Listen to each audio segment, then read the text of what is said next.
Now, the risk you play by waiting, yes, the price may go up for Luis Castillo. And if you get Major League bats back, like Tristan Casas, it'll all be worth it. And something like I'm about to mention won't really matter as much. But if you wait too long and someone that you're trying to, quote-unquote, save up for by dumping Luis Castillo's contract off to another team like Christian Walker signs somewhere else, then you're just left empty-handed. You have one less spot in the rotation to fill, and you don't have a first baseman to sign. It sounded like the Mariners checked in on Christian Walker this week. They probably talked to his agent, saw what the bidding price was, and said, what? And obviously, based on the reporting, couldn't afford him. Said the price was too high.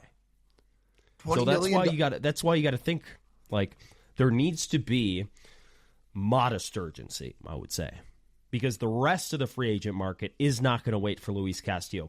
Christian Walker is independent of Castillo. Right. Yeah, that part's all true.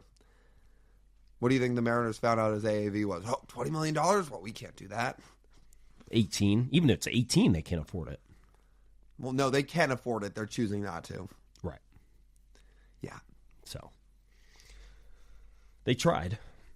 Hey, listen, this is where we are in terms of the Mariners offseason. They did at least try to contact him, and they didn't do what they probably did to Juan Soto and probably didn't even bother calling Scott Boras. Great.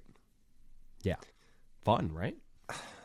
$15 million is such a joke of a budget. I know, we've beaten this into the ground, but it's a joke. Yeah. And also, as Divish said, circling back to all this Luis Castillo stuff, he's right in the sense that the fact they're being forced to do this because they won't just sign the bats to play first, second, and third is just sad. Like, this rotation is so good. And not that they don't have reinforcements coming in the minors, but when you have this rotation together, the fact they're not doing everything possible to capitalize on it, it's such an eye roll. It's so, as Divish put it, it's so disheartening for fans. How we might put it is, it's pathetic. And they worked so hard to put this rotation together. It took 4 seasons, essentially, to just put this entire rotation together.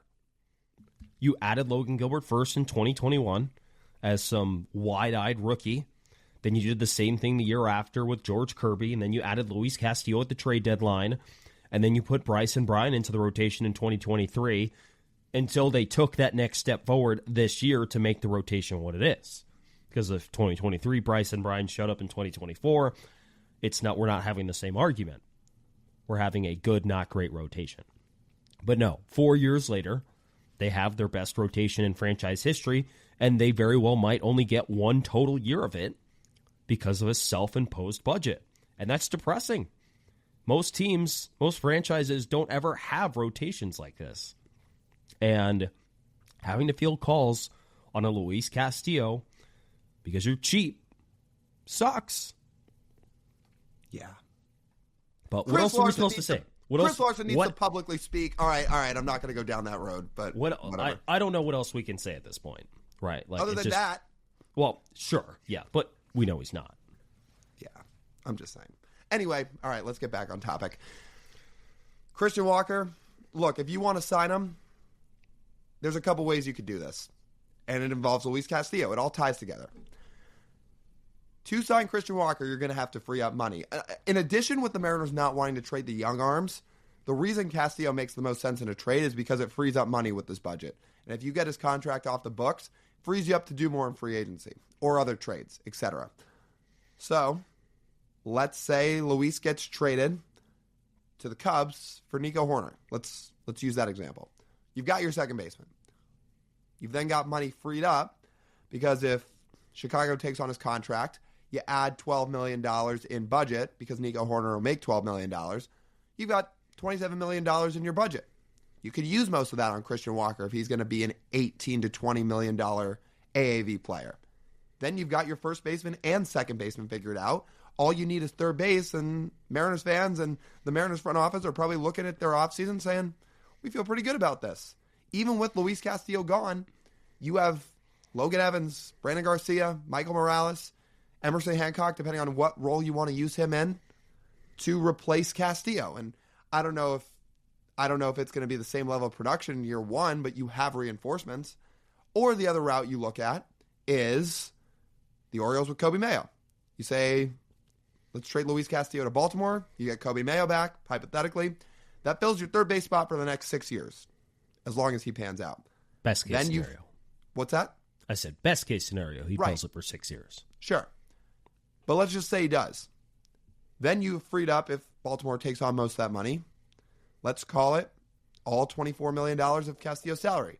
Now you've got more than $36 million. Geez, I can't do math. You have $41 million to work with 39. Geez, third time's a charm. Arizona State math. You would have $39 million to work with in your budget. Say Christian Walker costs $18 to $20 million AAV, right? Well, if you sign Christian Walker to play first, he costs $20 million a year. You have $19 million a year left to spend. Why can't you go sign Hassan Kim? Why can't you go sign Gleyber Torres? Then all of a sudden, you're out. Your infield come opening day could be Christian Walker at first, Hassan Kim at second. Well, he's going to be out, but okay. By May, Hassan Kim at second, Christian Walker at first, Kobe Mayo at third. That's a pretty good offseason. So there are ways to make it happen, but this is why the Castillo trade makes the most sense. There are ways.